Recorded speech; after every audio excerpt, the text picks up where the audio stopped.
for coming to tonight's board meeting. Vanessa, can you please call the roll? Chair Davis, Here. Vice Chair Milliken, Here. Treasurer Doherty, DeVarty here. Secretary Hatcher, Here. Trustee Fleming, Here. Trustee McKnight Morton, Here. Trustee Milshine. Here. Have a see approval of the minutes. Tab A is the recommendation that the Board of Trustees approve the minutes of January 23, 2024. Second. All in favor? Aye. Yo, Approve the agenda. did I approve? Yeah, I did the minutes. First of all, is approval of agenda. Oh, Lord have mercy. Step away from it for about a month and then you'd forget to do the agenda. Okay, I'll move approval of the agenda. Second. thank you. All in favor? All in favor? Aye. Aye. Told you. It was that cake. It was the cake. I know. The dry one, yeah. All right, now I'm back in sync. Thank you. WCC Education Association, Miss Julie Kissel.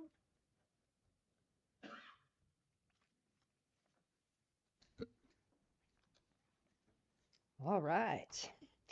Well, it is February 2024, and this is week 8, and most of us have no idea where this month has gone. There has been a flurry of activity amid the snow flurries of the month, but not today, of course.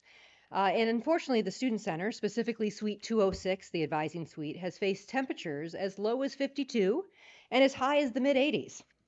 This afternoon, VP Beshi held a meeting to discuss both the short and the long-term fixes. This is also a topic that President Blanca and I talked about last week during our meeting, and the board will be hearing more about it as the HVAC system gets ready for an overhaul, hopefully sooner rather than later. This month, we also hope to end it with the signing of LOAs that will extend the use of remote work for librarians, counselors, advisors, case managers, and professional service personnel. The WCCA continues to review the data regarding student need and the use of the many modalities for contact.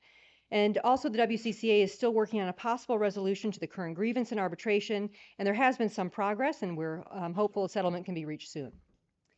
Much of the focus recently has been on hiring. Dr. Blanca met yesterday with the department chairs to discuss the VPI search and other shifts in oversight. For faculty positions, the first group of job postings is up, and the hiring committees are being set. Dr. Tucker has an ambitious timeline, but getting faculty set for fall 24 cannot wait. The current number of retirees remains around 7 or 8, but this number will likely grow. Interestingly, as I was completing my training to be part of a hiring committee, one topic that was covered was the true cost of turnover. While there's no way to entirely prepare for or avoid turnover, having succession planning and clear training and onboarding is essential for a smooth transition. This campus has faced many abrupt changes over the years, and indeed there is a cost to the institution that goes beyond the money when faculty and staff change. So there are continued conversations around many other topics: proctoring, developmental education, bookstore issues and the reestablishment of the bookstore committee, the new evaluation system, and of course, IT and LMS issues. During the faculty meeting on February 1st, Dr. Tucker and Linda Blakey assured faculty and staff that the IT update set to roll out on February 6th would be a smooth process. It was anything but smooth. While the impact was to originally really be on students, what was framed as a simple sync caused many students, faculty, and staff to be unable to access emails and Blackboard. For many of us who were teaching in labs on campus that day, that Tuesday specifically, our entire class was essentially a loss because we couldn't log in. So at this point, it appears that there are no outstanding issues impacting students, but there remain some open questions about other security and faculty accounts, and I'm thankful that Provost Blakey addressed that yesterday in an email.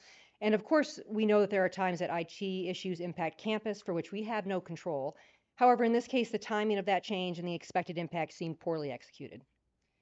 The migration to Canvas continues. Faculty now have access to sandboxes to get a sense of how the system works, and the process to make courses student ready has begun for those piloting classes in the fall. As reported to me by one faculty whose recently updated DL course was migrated for the fall pilot, the transition looked good with minor issues.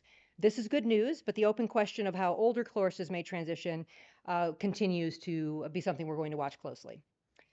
Now, over the next month, the WCCA will be experiencing our own transition as the new executive team and representatives are voted in by our membership. It has been an honor to serve the WCCA and the membership of the WCCA and this college, and I'm excited about the changing skills and dedication that the team will be bringing forward. Now, we've all experienced many changes in leadership on this campus over the years, and any change, even those that are planned, present a challenge. The WCCA is dedicated to continuing transparent communication to maintain and establish sustainable practices that are supported by our contract, as well as, of course, the mission of this institution. And I have my notes for you.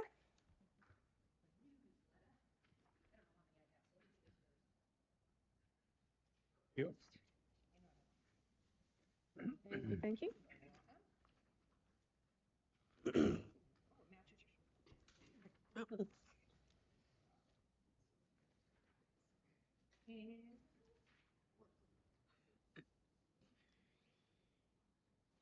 So I haven't answered any questions? Yes, I'd like Trustee to Hatcher. thank you for your monthly reports. And of course, this new tradition of the notes. I think it's fantastic. You've been clear, you've been helpful, you've been informative, trying to keep the board up to date with what was happening, and I thank you for your service. Well, I will just toss that back to you since I was hired by you. Ah, yeah, well, Indeed, and you'll all forgive me. trained under you as well. So thank you, Trustee Hatcher. Really, thank you. All right. Thank you very much. Oh, I'm Thank you. sorry. Oh. I didn't mean to cut you off. No, thank you. Okay, great. And I'm not dying, so feel free to reach out. I have one more you. question. You're on a hiring committee for someone in English or in? For my position. Oh, for your, yeah. Are you feeling a real part of the process? Are the faculty adequately involved in that Well, process? we've only just begun, but today Dean Nichols sent the list of questions that we'll be agreeing to, and that will be set, so we'll be good to go. And I think where'd Dean Nichols go? We're going to have a meeting soon. I think you said soon. We'll have a Will you meeting. see all the applications, or will they be? I don't believe that's the way that the setup is anymore. If I'm remembering the way the process is, essentially, correct me if I'm wrong on this process. So there are buckets, and we have the top bucket, and then there's a middle bucket, and then the bucket that we probably don't ever want to visit. So we'll see the top bucket, and then if we need to venture into the middle bucket, we will. So it will limit the full number that we'll see. And who does the buckets? The buckets are based on the credentials, based on what we put in the preferred and the minimum qualifications, from what I understand. Okay, thank you. I think, am I close? Yeah? Okay. Yeah. Thank you. Thank you, Ms. Kissel. Are there comments? Seeing none. Vanessa, were there any written communications? Thank you very much. So we're moving on to special reports from VP Barnes for the Fitness Center biannual update. Oh, and our Health and Fitness Center Director, Dawn Lyons. Yes, good evening. I'm going to kick us off, and then our Center Director, Dawn Lyons, is going to walk you through some of the slides as well.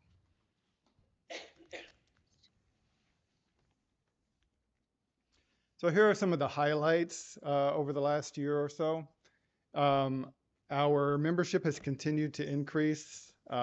Just as a reminder, it kind of cratered there during COVID. We reached a low point of about 2,100 members, but we've since bounced back.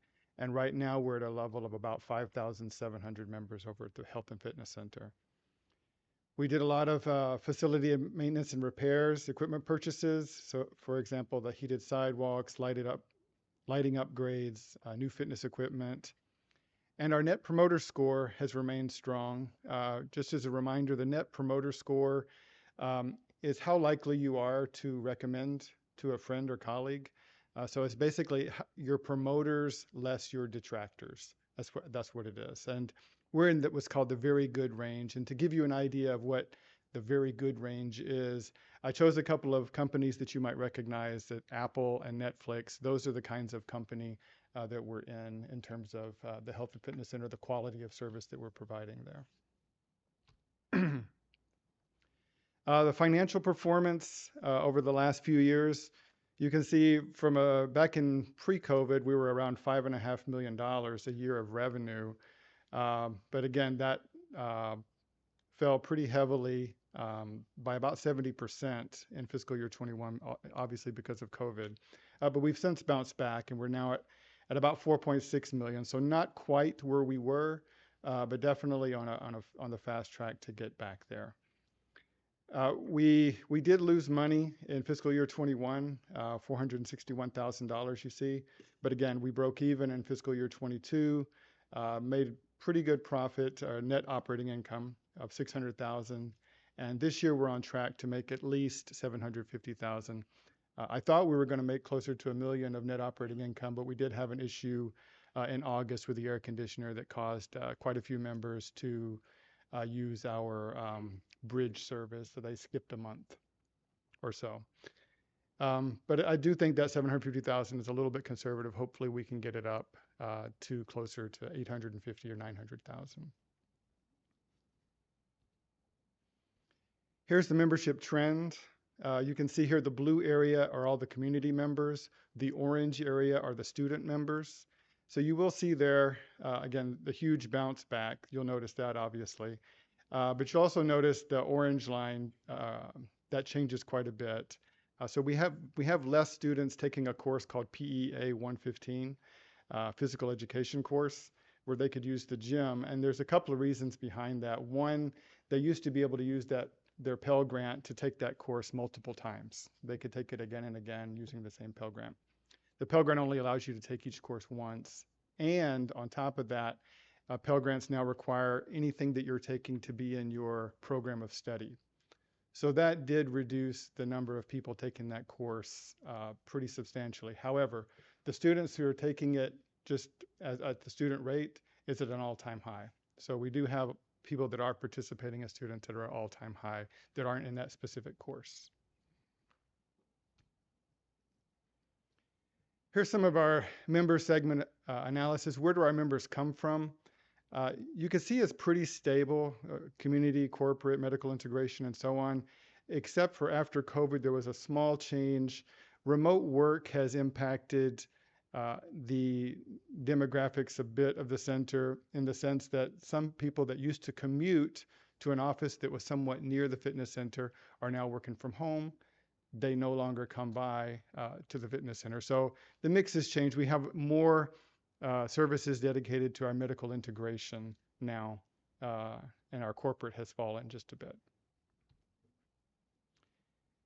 Here's our historical membership dues trends. You can see I would say it's actually, over the life of the center, been quite stable. We think very carefully and cautiously before we change rates. In particular for students, you can see that the student rates have not only have they not increased, they've actually decreased over time.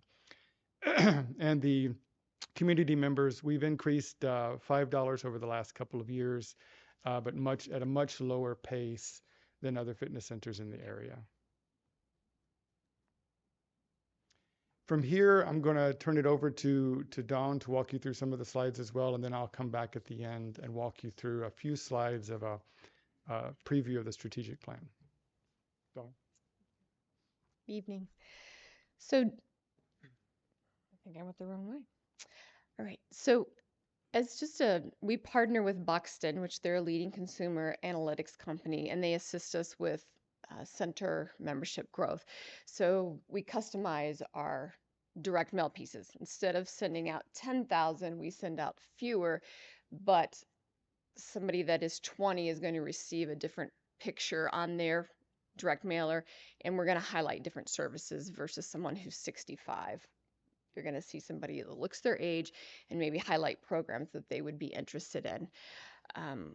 We have also reinstated our member referral program, because that still is our strongest source of new memberships, because the Health and Fitness Center has a good reputation in the community. And that member referral program is, if you refer a new membership, then you're both members in 90 days, you will get a free membership for a free month for referring an individual to the center. We've also added some value to the membership. We've incorporated Move It is a virtual um, class offering that you can stream from your phone app. You can do it on a computer at home, and it provides content that includes Les Mills, which is a very popular um, form of group exercise classes. We also offer live classes in the center. And we also have content from Power Wellness Centers, and it will include cardio, strength, mind, body, lots of options. And then we have also included Volt, which is virtual online training. And it is a way for members to get programming that they can follow when they're outside of the center, strength training. If they're traveling, they have their program. They can communicate with one of the fitness centers through chatting on that app. There's some AI involved because it'll ask you, how'd you feel after that? And it'll increase your reps for you or decrease. So it's just a value add to the membership. Then when we, as he stated, focusing in a little bit more on the medical integration, we continue to be certified by the Medical Fitness Association. We recertified in fiscal year 21. We will recertify in April of 25. We continue to work closely with Trinity Health, IHA medical groups, and that is mainly due to the part that our medical chair for our medical advisory committee is Dr. Corey Dean, who is with IHA, Dr. Frank Smith at Michigan Heart, and then Patrick Hoban is the president and CEO of Probility Physical Therapy. They sit on that board. We have hired a wellness navigator. It is someone who oversees those special populations, and we've included programming, balance and motion, Parkinson's. So we've expanded that program just to reach other groups in the community that might have a health concern that they're managing.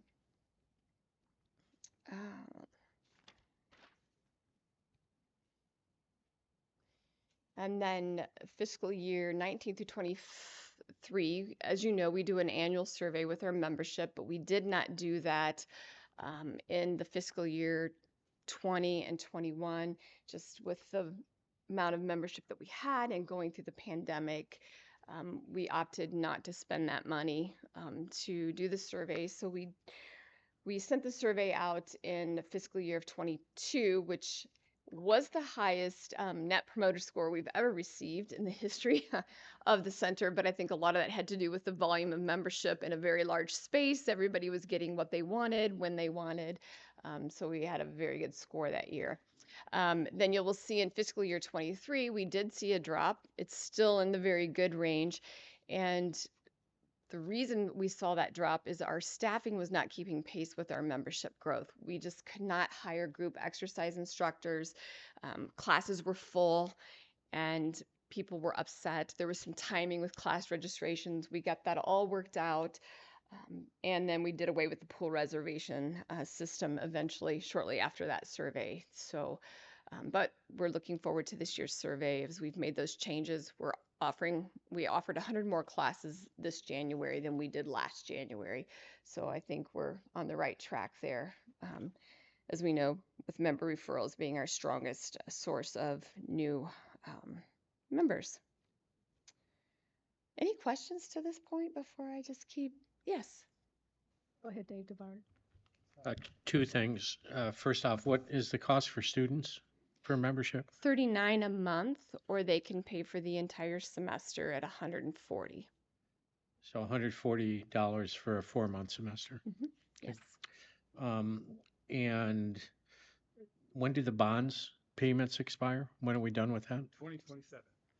And I was looking at the income and expense thing. Is there, it looked to me like without the bond payments, we would be in the black. Yes, that's correct. So if we stayed the same going forward starting in 2027, we would be in the black. Correct. Depending on how much equipment maintenance in any given year, but yes, yes, generally speaking. Okay, thank you. So in other words, you're saying there's no chance of, or the lessened possibility of membership increases then? Based on what he's asking you? Uh, That if in 3 years, was it I was 3? just saying, if we don't increase membership, in 3 years, we'll be in the black. Right, so Because that's bond what I payments was will be asking. done. But Okay. they've got an aggressive, it sounds like, um, program to increase membership. So I'm So we wouldn't expecting, need to, or they wouldn't need to increase any membership without the bond- fees if the membership enrollment rate continues to increase then, right? Well, we do have costs increasing as well. So the costs go up every single year, just like everybody else is experiencing cost increases, so is the fitness center. So we do often have to do modest increases at the fitness center as well, just to keep us in the black. And that would be across the board for community fitness members as well as the student fitness members, right? No, generally, when we increase, we'll increase everyone but the student. We haven't, and I don't have any plans to increase the student rate. That would be unusual for us to increase the student rate. Okay, that's good. Right. I know I didn't articulate it correctly, but you answered it on the back end that, yeah, I was hoping that I wouldn't hear that you say the students' fees will go up because I would hate for that to happen. No, there are no plans to increase student fees. Awesome. I think prior, like in 2017, I think they were $45 and we decreased them to 39 at that time. Thank you. President Belanca, did you have No, something? that's okay. I'll defer to a trustee first. Trustee DeVarty, did you have another question or statement? I just wanted to say that the finances to me look good, even though we're not in the black at the moment.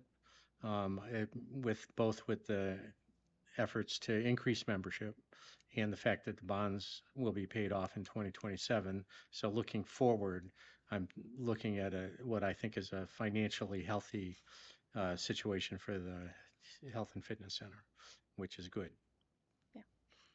I would agree. Anyone else? Oh, President Belanca? Yes, just a couple of things. I'm pleased that you've also considered taking a look at, we are going to take a look, say you, us, at areas of the fitness center that do need refreshing. Yes. And of course, that's a cost, but we do have to, and you've taken care of that in your budget. And so I'm really pleased about that. And also, I want to compliment you. As someone who's always looking at data, it really makes me very happy when I hear someone does something with it. And so you talked about these surveys, and your first survey indicated something, and you did something. Right. Your second survey said something, and you did something. And now you're looking forward to what your what's going, and I think that's wonderful. So I wanted to thank you for taking those very seriously. Right. And I will say that we always have an action plan after those member surveys. We contact people that want to be contacted. We look at our top 10, we call it our top 10 quick fixes, things that we can do that won't cost us anything. And then we start addressing those issues each year. So we do appreciate the feedback from our members. They have some really great ideas and things that we can implement quickly. Good. And the next slide, I just want to point out that the one thing that the pandemic has brought is people have taken a look at what they're spending and the value of it, and we're seeing members visit more frequently to the center than they did prior to the pandemic. And that's what we want, people to use those memberships. And then I just want to highlight some of our student engagements.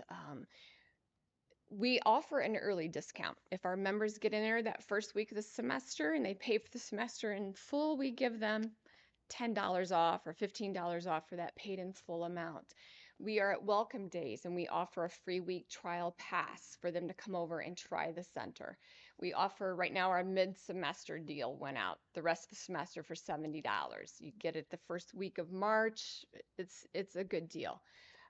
We also are monthly tables at the student center, which we've implemented that since students have been back on campus, and that always brings several more students over across the street when we do that. We provide PEA 115 attendance incentives. So if they get so many visits in by a certain, like halfway point in the semester, then we give them some guest passes so that they can bring friends to the center. We've got a very active volleyball on Monday and Tuesday nights, 5-on-5 basketball on Tuesdays and Thursdays. You will see the gentlemen pictured in the slides. Most of them are students. They were the 5-on-5 tournament winners. We always run that during March Madness. We've partnered with the Wadhams Veterans Center to do the Murph Challenge. We've done it 2 years in a row, so we plan to do it again.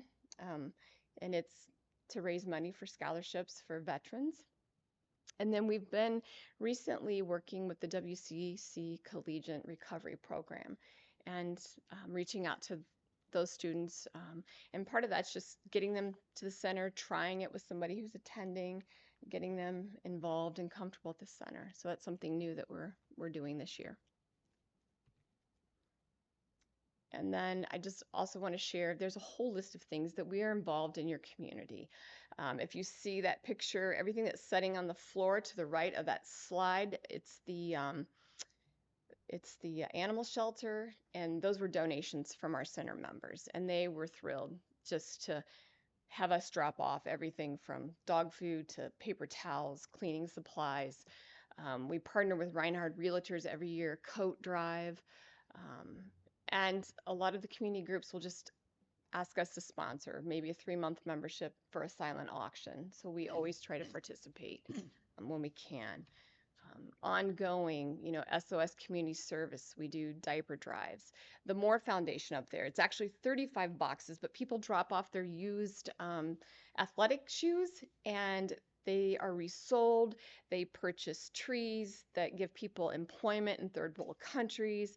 I mean, it's good for the environment and it's creating work for individuals, and that's always something that's positive when we're just going to take something we would throw in the trash. We help with food pantries and with Hope Clinics, so very active, and our members are very generous.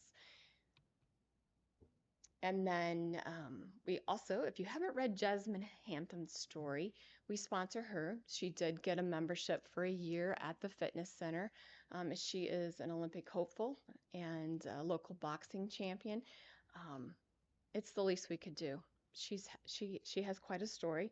She's overcome a lot of obstacles, and we're happy that we could give her that support.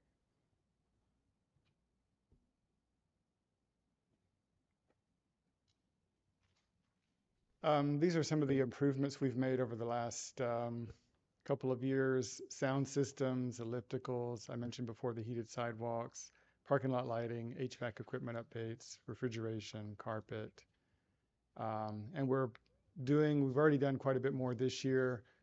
We do have a couple of things pending. The lighting, probably won't be able to do it until August because it requires scaffolding to get up there. It's pretty high ceiling if you've been inside. Renovating the steam rooms. We did get the steam generators replaced. That was one of the complaints recently. So we've gotten those replaced and they're working very well.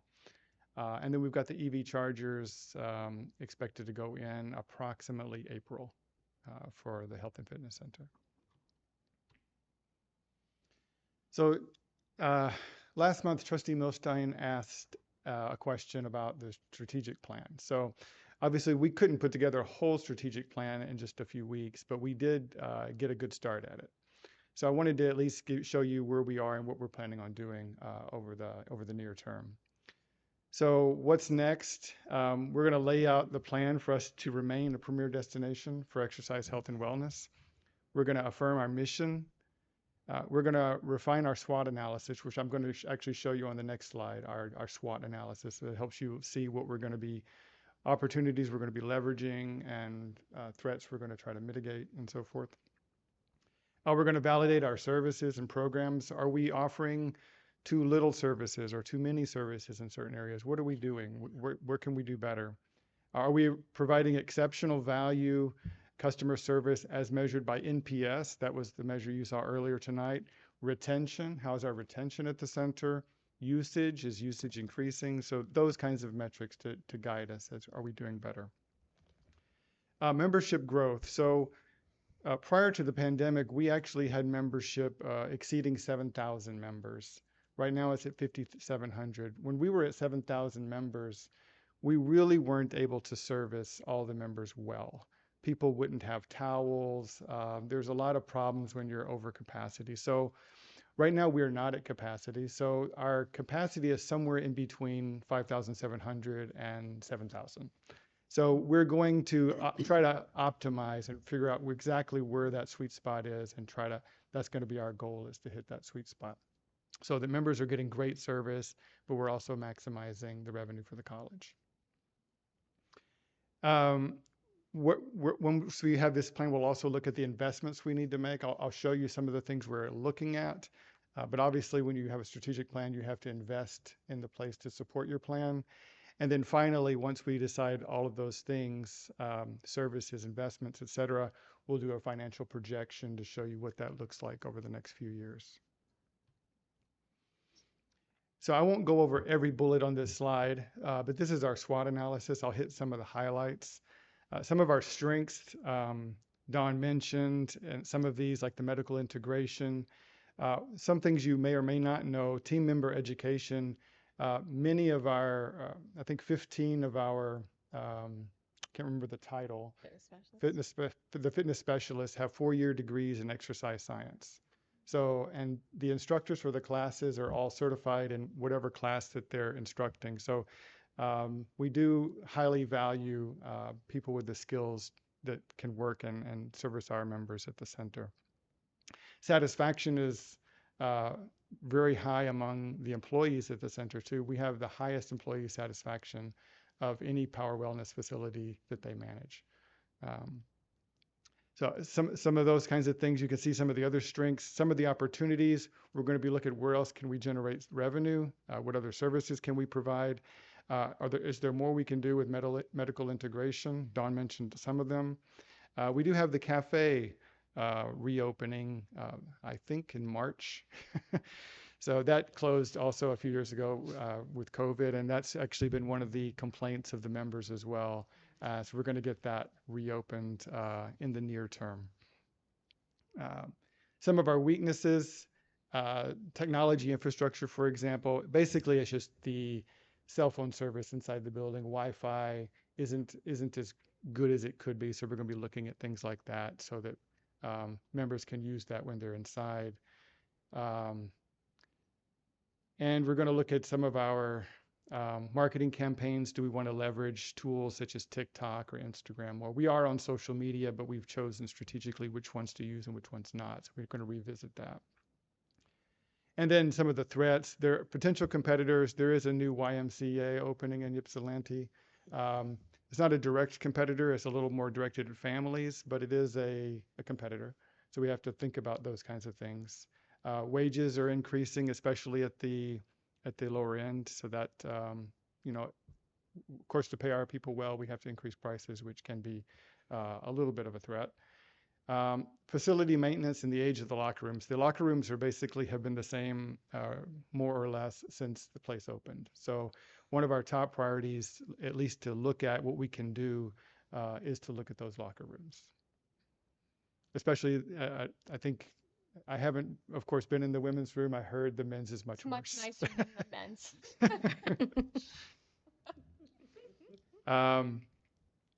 So here's some of the investments that we're considering. Again, we're still working through the plan, but we're looking at, again, top priority, a locker room renovation, refinishing the basketball court, looking at our conference rooms. Those do get rented out. An overall refresh of the interior. Generally, it's not completely dated, but you can tell it's about 20 years old. The platform tennis court, no one really plays platform tennis anymore. We're going to convert that into a pickleball court. Expand the laundry room, and then some painting and such. So we're going to look at these, prioritize what we can afford and what we really need to do, and we'll come back to you. So in summary, we think the Health and Fitness Center has strongly served the community since 2007. We've bounced back quite a bit since COVID. Customer service, or customer satisfaction rather, has remained in the very good range throughout. The refinement of the strategic plan should help us help it guide our center goals and ensure our solvency going forward. And we also want to be sure that we're working well with the facilities team here at the college. We are very dependent on things like the steam room, the sauna, the hot tub, the saltwater pool. Those kinds of things is very important that they're always working. That's why members are willing to pay a bit of a premium versus a Planet Fitness, for example. So we have to make sure that those things are always up and running. And we'll continue to focus on the students as well. So that's our presentation. I don't know if you have any other questions. Trustee Milshine? Thank you. This was really good. I appreciate sort of at least giving some idea regarding a strategic plan. I think a full strategic plan needs to be done, and hopefully in the near future. Okay. And I'd love to see a copy of that once it's ready. The one I do like that on the weakness side, the brand recognition. I never quite understood why the fitness center had its own brand, its own look away from the college, where it's the logo, for example, does not, it's sort of, you almost don't know that the college is part of the fitness center. And I think that's part of that brand recognition, because I've actually had people tell me before that the fitness center is not associated with the college. It's just across the street from the college. So I think from a branding standpoint, I think there has to be something that we tie them together, including, the website. The colors aren't, I think we need to tie it a little bit more together, just because the college has such a great reputation in the community and a brand that's been around for decades and decades and decades. So I like to see that, at least some sort of something that puts both of them together on the brand side, as well as, the college spends a lot of money marketing itself. The fitness center spends a lot of money marketing itself. But the marketing pieces don't very much look like they're coming from one. Mm-hmm. So from a branding standpoint, I think it could benefit both parties here. The other piece, and this is, I'm in that age bracket where all my friends have children and they choose where they go to work out depending on childcare. If there is somebody, they'll watch their kid for an hour or two. So I think that's something on the opportunity side. I don't know if it's feasible, but something to consider, just because I have many friends who are making their decision based on that.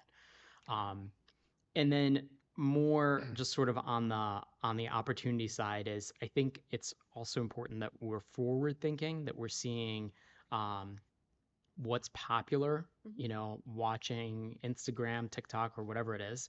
So like cold plunge tubs are all over social media right now. Yes. And people are choosing their gyms based on if they have a tub that they can do a cold plunge in. There's a gym that recently opened up here in town. That's like their big marketing piece.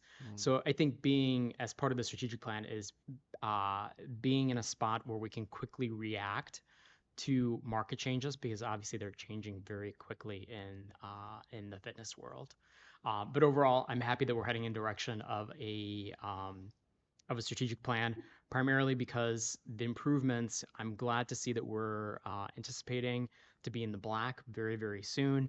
But the reality is, with the improvements that need to happen at the fitness center, we're not really going to be in the black very, very soon. I think there are some significant investments that we're going to have to make in order to be the premier fitness facility in this area. So I just want to make sure the trustees are aware that, yes, it's great that we're heading in the right direction, but in order for us to keep going up, we're going to have to do some significant improvements to the building, to the interior and exterior, to make it the premier fitness facility. So thank you. Trustee McKnight Morton? Seeing how, and I'm going to address, if you don't mind, address some of the concerns that you mentioned about the facility and the college not being together in ways.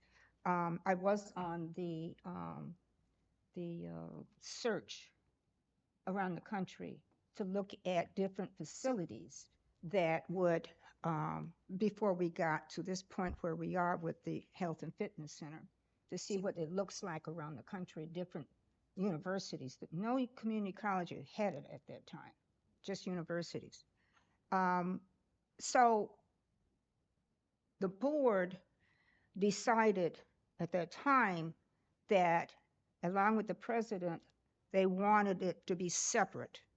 That's why the branding is not together.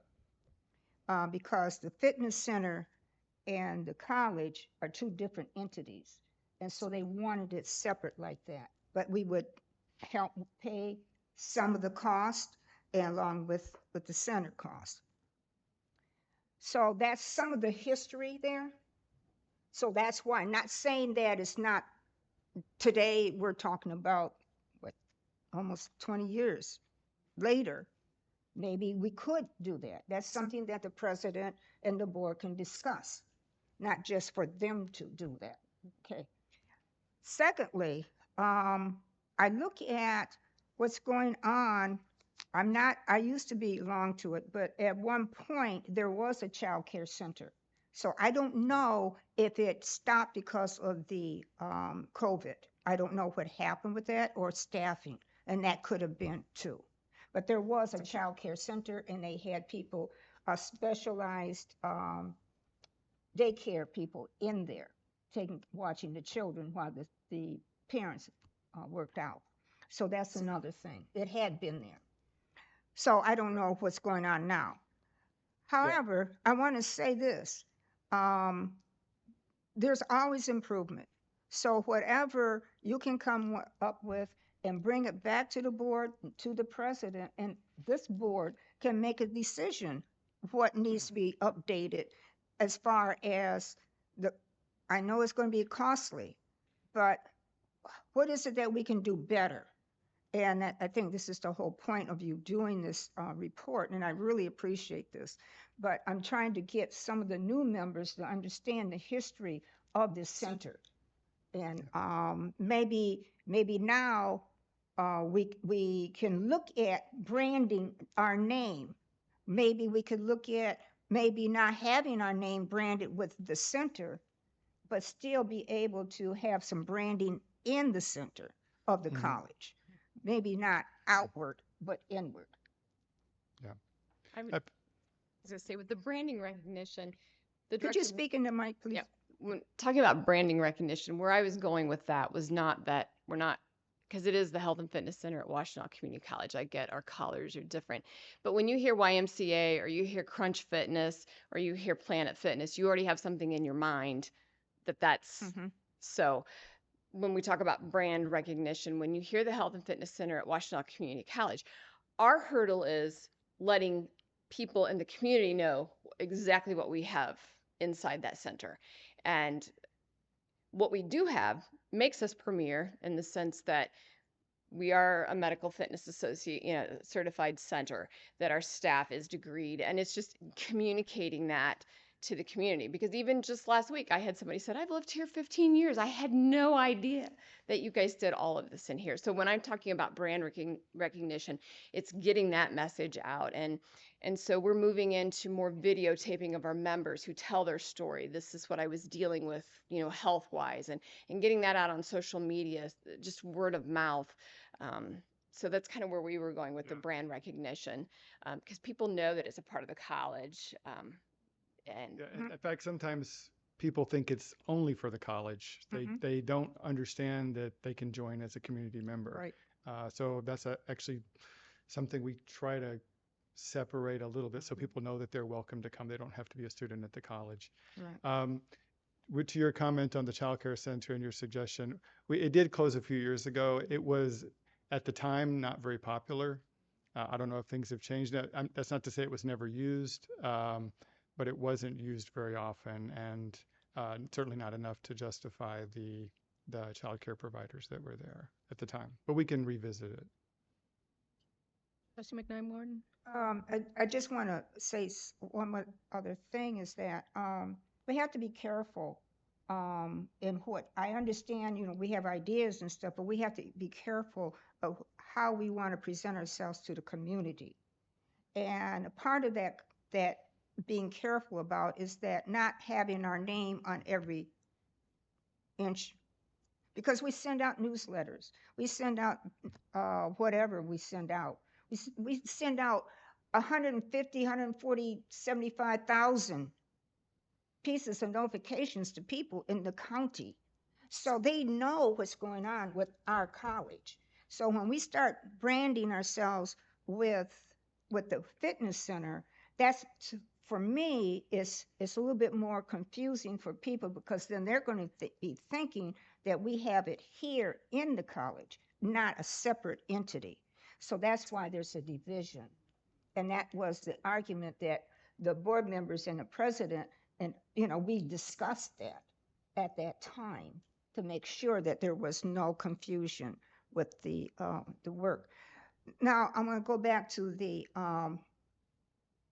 I'm not sure of what do you mean here about lack of promotion within the college. What does that mean? That's simply referring to, like, if we have a new employee, for example, it would be great if we could participate in the orientation as the Health and Fitness Center to say, hey, as an employee, you get a special rate, and those kinds of things, just to promote the synergies between the college and the fitness center.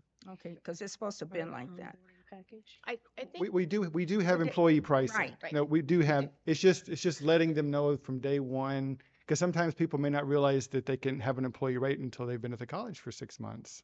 But it's letting them know that on day one that you have access to this at a special, for example. That's just an example. My other question, if the rest of the board doesn't mind, do you have any idea, because you have a laundry list of things to be done, do you have any idea of the cost? Well, yeah, I mean, I know, like, just the locker room renovation, for example, you're looking at $1 million plus. The locker rooms are not cheap. I mean, you're looking at showers, bathroom stalls. I mean, depending on what all we redo, it can be very pricey, and probably will have to be done over a couple of years because you can only do one at a time. You'll do the men's or the women's, but it's pricey. So your laundry list would take probably like maybe 5 years? I'm just guessing. Yeah, I would say it certainly would take at least 3, I would say. Okay. All right. Yeah. That sounds reasonable. Yeah. So may I ask, oh, no, ahead. go right, I'll defer to trustee. Oh, Trustee Hatcher? Are there any concerns or plans or processes for security while people are at the fitness center? I mean, people are very concerned about open spaces with lots of people. Does the fitness center have a procedure, or they have access to our security? They do have access to campus security. Campus security is responsible for the health and fitness center. I don't know if there's other safety. part of our certification through the Medical Fitness Association is we run quarterly drills. We've done active shooter. We actually brought WCC Officer Gomez came over, met with our staff, walked us through the building, gave recommendations, because you're right, there are a lot of windows and a lot of open spaces. But we work with them, and if we have issues with members where we feel like we need support, then we call campus security or some public safety, and they're over there to help us walk through that. I'm a mandated reporter, just like anybody that works on the side of the street. So that has been a huge, when I started into 8 years ago, not having the police force on the campus, that was difficult at times. And now I feel like I have adequate support, and it's been extremely helpful when we're dealing with difficult situations. We run fire drills, medical emergencies. Monthly we run some of those drills just to make sure that we're ready to respond in those situations. Everybody that works in our building is CPR and AED certified as well. So those might be marketing. Some of them sound frightening, but some of them sound very positive. That might encourage. And that was some of the feedback that we get is when people see us respond, and there've been a time or two that we've saved a life, and they've reported back if it happened to them at Lowe's, they might not be with us today. So people do appreciate the training that the staff has. And I just appreciate, we are a premier center. We do rank in the top 5 in almost every category for Power Wellness. And that is because you've not wavered from your mission when you committed to the Health and Fitness Center. We get new equipment. We have adequate training for our staff. And so I just want to thank you because you make our job easier, and you make the facility what it is because you support us in the mission that you set out in 2007. And yes, it's going to change. And I appreciate the 5-year strategic plan. That's the fun stuff. We get to plan. We get to, work with the college on this is what the future could look like, and this is how we get there. So thank you. Trustee DeVardi? I've got one specific thing. I didn't know anything about cold plunge tubs or pools, but apparently if they're really popular. But I do know pickleball is really, really popular. And courts across the street from me, Burns Park converted one tennis court into 2 pickleball courts. There's a line to use those. There are even people using them at night. They rig up their own lights to cut on these public courts to play pickleball at night in warm weather months. How many pickleball courts are you putting in? Are they all indoor? No, we're just converting the platform tennis. And honestly, to have pickleball in that gym, the noise level with Would the be loud. ping, ping, yeah. As Now, one consideration would be outdoor pickleball courts in some of your. That's where the tennis court is out. well, That's what it- the Oh, that's- platform tennis court is out. It's heated. It's If you're not outdoors. familiar with it, I'm not. It's got 4 heaters underneath it, so we're converting that to pickleball. There would be potential that you could play outside year round with those heaters running. And okay.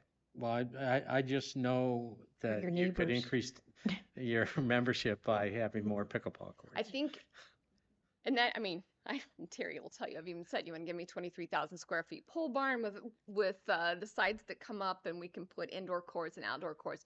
Yes, on this side, especially on, the east side of Ann Arbor, there's really nothing compared to like the west side, but that's another discussion. But yes, it would draw members. And then I also wanted to enter into this conversation about the branding and how closely related or separated the fitness center is with the college. And I think it's important and relevant for the board to consider the questions raised by both my fellow trustees. But personally, I think that there are tremendous synergies because you're in the top. I mean, I look at the 58% versus some of the private fitness centers, and that our relationship with the fitness center would reflect back on the college as being affiliated with having our fitness center. The college as a educational institution, is open and accessible to all our community members, as is the fitness center. This building, the Morris Lawrence building, is accessible and open to community members and groups throughout the county. And later on in the meeting, when it's my turn to make some personal trustee comments, I'm going to talk about an event that was here last Friday that had several hundred people from Lenawee County, Jackson County, Monroe County, Washtenaw County. So I see some real synergies both for the fitness center and being more closely affiliated with the college, and for the college with being more closely affiliated by brand with the fitness center. And the fact that you have preferential pricing for students and for staff, faculty and staff, I think we already have that sort of a synergistic relationship as the fitness center and the educational institution. So maybe it's time for us to revisit how closely we should be related and what our synergies at a board level, but I see some real positives in being more closely affiliated.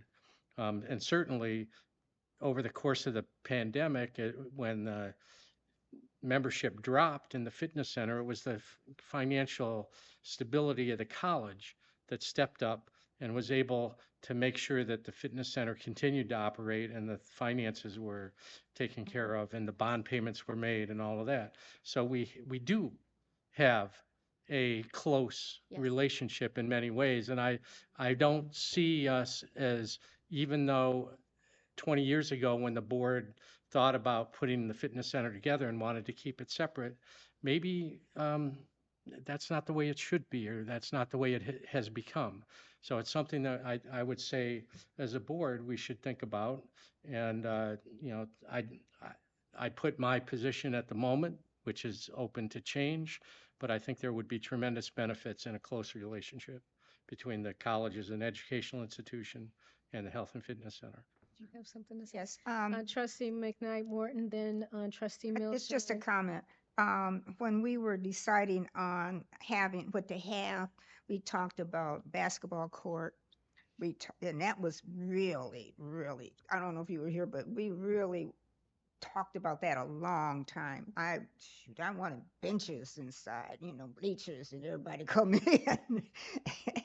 So we moved from that to having a tennis court. And the president said, now let's have a pickleball court. Now, nobody at that time knew what a pickleball court was. So that got X'd out to the tennis court. Platform tennis. Mhm. Platform. Platform tennis. Platform, yeah. Yeah, but he talked about pickleball, and nobody, two people, another trustee knew what pickleball was, and him. Those are the only two, but the rest of us were clueless. So that's how that came about. Trustee Milshine? I appreciate all the comments on the branding piece. Not an expert, but I'm sure there are experts out there that know branding, and even here at the college, we have the expertise here. So I think it's something that should be revisited. But if you come back and say, nope, what we've been doing is the right thing, great. I have no problem with it. I just think it's, I do agree there are synergies here, and we should, use them to everybody's advantage if at all possible.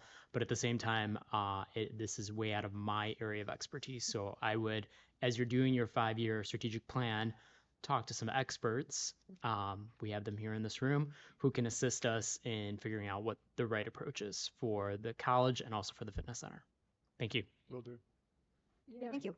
Did a Okay, great job. anyone else? Any other trustee before I Yes, speak? I'd like to say something before I Okay. forget my thought. Okay, And I know we've been on this for a while, but this is quite a fascinating special report. And you guys always do, you always one-up yourself, which I don't know how you do that, but it's actually wonderful.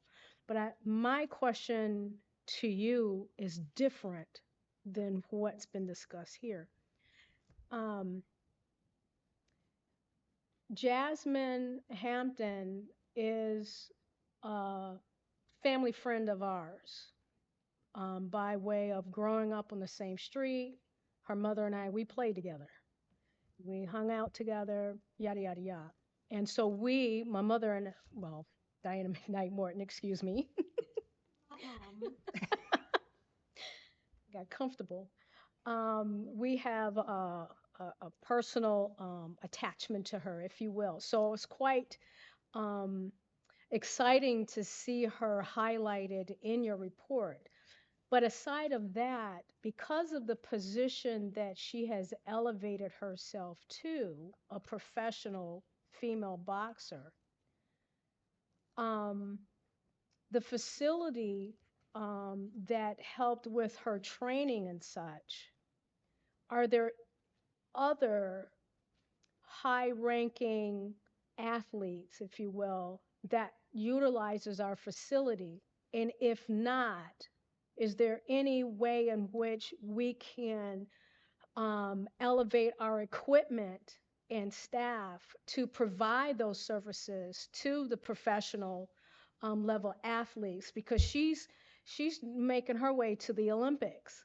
So you got to have, bar none premier, which we are, the fitness center is a premier location, but the services, the atmosphere, the equipment, all of that has to be bar none. So are you comfortable enough to say that, yes, if another athlete, say from U of M, matter of fact, there's a young black male there. His name is Frederick. I can't remember his last name, but he says Frederick Flips. He is an NCAA three-time champion in gymnastics. So he's preparing for the Olympics. Say he wanted to come to the WCC Health and Fitness Center. Will we be able to provide the level of strength training that he may need outside of what he's already getting at U of M? You see what I'm saying? Are we able to provide that level of service for individuals like that? And you don't have to answer now, but that's something to think about going down the road. As you already know, I mean, we have figure skaters that went to the Olympics that are, Southwest Michigan born. That there's a facility in Plymouth or Novi, somewhere around there, that they've used their ice skating rink. So I'm just throwing this out there as seeds of thought to think about as you're going through your strategic plan to add whatever that is that I just mentioned to help further us on that next playing field. Okay? Very good. Dr. Blanco? Yes, I want to talk about the strategic plan. I think that's very important. And I'm glad that we will be working on one. I would like it to be a plan that you work on with the college. And, probably we should get started on that, not the plan itself, but the deciding when we will initiate the process and what that will, and when we think that plan will be completed. An important part of any strategic plan, as you know, and I know I'm speaking to the choir, is input and getting more and more. I think this is great. Every idea that was shared here, that's all the kind of input, of course, that we will need, and even more to look at in developing the plan as it's just input. And then there will be other data and things that you will, of course, collect. So I think I know this conversation was excellent, and looking forward to it. Absolutely. Thank you. Thank you. Thank you. Thank you. You can sit down now. I know your Thank feet you. hurt. Thank you very much. I appreciate you. Yes. I would like to compliment Trustee McKnight Morton, because on this last conversation, one of the things that I have to always remember myself is things that happened 20 years ago aren't necessarily things that should happen today. And I respect the fact that you talked about what happened 20 years ago and that you shared that history with us. And yet you also acknowledged the fact that was 20 years ago and things do need to change today. So thank you for that. Okay. Moving on to tab B, personnel recommendations, excuse me. The recommendation is that the Board of Trustees approve the personnel recommendations as submitted. Do I hear a motion? So moved. Or any discussion? Hatcher? Access services relate to the library, to the LRC. Access, what does that mean? Circulation. So it's the Oh. individuals There who used to are. be a good word, circulation. What's access services? Why did we have to, never mind. I'm concerned about vacancies. I mean, I counted 50 some, 40, almost 50 vacancies. And HR is not that big for doing all that. I mean, that's a lot of work, finding people for all those vacancies. So I'm just concerned about our ability to fill those vacancies. It seems like a lot more than one small office can do. Not really.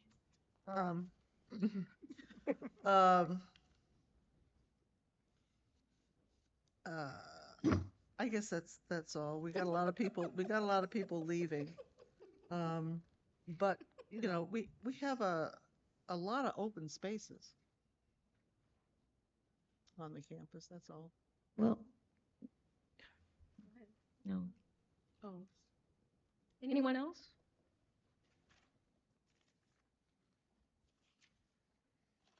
Was it already seconded? It was already seconded. Okay, thank you. All in favor? Aye. Thank you, thank you, thank you.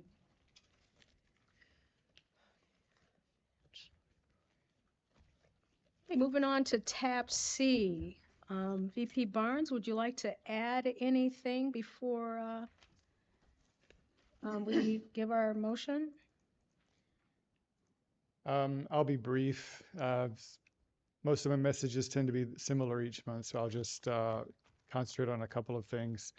If you look at winter tuition, so this, of course, isn't final. The number does move around a little bit throughout the semester, but it's largely set. This is as of the end of January. So as of the end of January, our enrollment was up by 3.9%, and our credit hours were up by 1.9%. So again, and I'll just remind you, I know you know this, but we tend to be a little conservative when we budget. We budget for credit hours to be slightly down because that has been the trend over the last several years, but it is up. So that's reflected there in the numbers and in the revenue there, that $11 million number, which is $450,000 ahead of where we thought we would be. In terms of absolute revenues, I think that number is slightly high. There's a little bit of timing in there, but it's directionally correct as well. In terms of the expenditures, I would say about $2 million of that also is permanent. 700,000 of it roughly, I would say, is probably timing.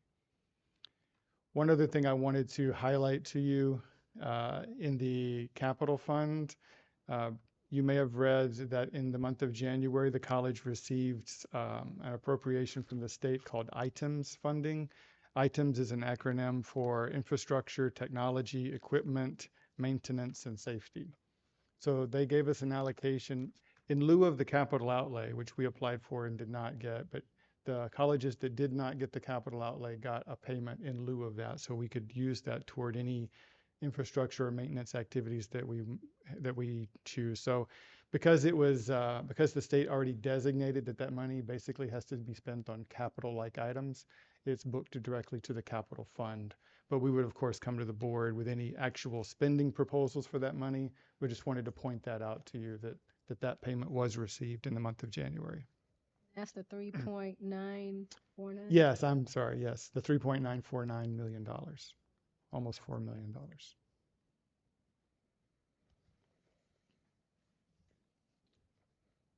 Trustee Hatcher, excuse me. I was just to mention that the 45 vacant positions helps too. You mean on the financial statements? Yeah. As of the end of January, there were 39, but point taken, there's a lot of vacancies.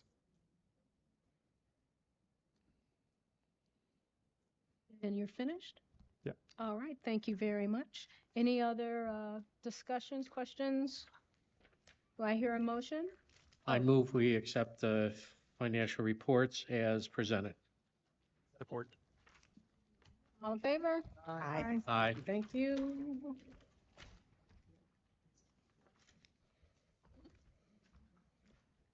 Tab D, Facilities Development Report by VP Pesci. Well, hello, VP Pesci. Good evening. I will like to highlight just a few of the projects under the deferred maintenance. Going down to project number 7, baseball diamond backstop. Happy to report that the preliminary work started on that last week to lay out the framing for the backstop and to get that prepped for drilling the holes so we can set the poles. So that work is underway. Hopefully next month I'll have some photos to share and report on the progress. Right below that, number 8, the Health Fitness Center HVAC repairs. Tomorrow We're going to begin the repairs of the cooling tower, which is the final part of this HVAC repair project. The cooling tower is a critical piece in the air conditioning cooling season. So it works with, produces the water cooling required for the chillers and the air conditioning. So getting that finished and completed just before the cooling season is critical. Moving, project number 13, 2024 concrete repair. Next week, Monday, which is break, we're going to start a large section of concrete repair on the plaza, which is just on the north side of the student center. And under number 15, the SRB rooftop unit replacement, that work is scheduled to begin this week as well. And then under campus repairs and maintenance, the Harriet Street move, which is the new Ellsworth location, all of the classroom and offices are set up. There's just a few miscellaneous pieces of equipment that needed to be ordered. After the staff moved in, they realized we were short a couple storage units and miscellaneous pieces like whiteboards. So that miscellaneous furniture product is ordered, and when that's in, that project will be complete. So that concludes my report. Are there any questions? Trustee Milshine? During the Health and Fitness Center presentation, there was a conversation in regards to EV chargers. Can you give an update on that as to where we are with that? And then also a follow-up question to that is the charging going to be paid or free like it is here in the parking structure? Great questions. So the final work to power up the charging stations will happen in April. We're going to have a total of 4, 3 level 2s and 1 DC fast charger. Is that correct? It's a total of 7 charging ports. So, yeah, okay, but a combination of level 2s and one fast charger. So they will be in operation or ready to use in April timeframe. We are, the college, just looking at a charging policy or guideline. I wouldn't call it a policy. We plan to implement charging for public stations. Is the details on when, how much have not yet been nailed down and determined. The reason why I asked that question is once you start free and converting it to paid is going to be incredibly difficult. Especially in that sort of facility, and especially when we're looking for member satisfaction, that would be something that would be really difficult to go back on, especially because we're looking for those high scores. So that would be my recommendation is if we're looking at charging, let's charge now. Let's not wait until we're a couple months into it. Good point. Thank you. Anyone else? Any other questions? A motion? So moved. Oh, we don't need action on this. Oh. Don't need it.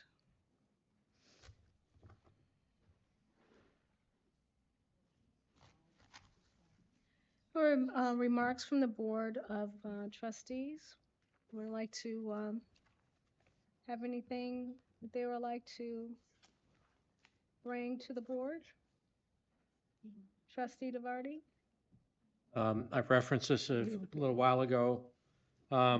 We just closed up on Friday with a big reception, the exhibition of the Michigan Art Education Association Region 3, right here in the Morris Lawrence Building in the gallery. I came to it. It was so exciting. Kids from grade school with their parents and their teachers, art teachers from 4 counties. It was just a wonderful use of the facility and brought a lot of new people into contact with the college through the gallery here and through the Morris Lawrence building. And I really was proud to have been able to be there and meet some of the young students. It's also high school, from grade school to high school, and to meet some of the public school teachers, art teachers who were here as well. And I want to also, and I don't know if there's going to be a presentation at some point, the next thing in the gallery is a Family Foundation's 4 stories of Black Washtenaw County community building from 1850 to 1950. So there's going to be an exhibit here. There will be a movie shown at some point. The interactive exhibit features origin stories of 4 historic Black families from this area, from the county.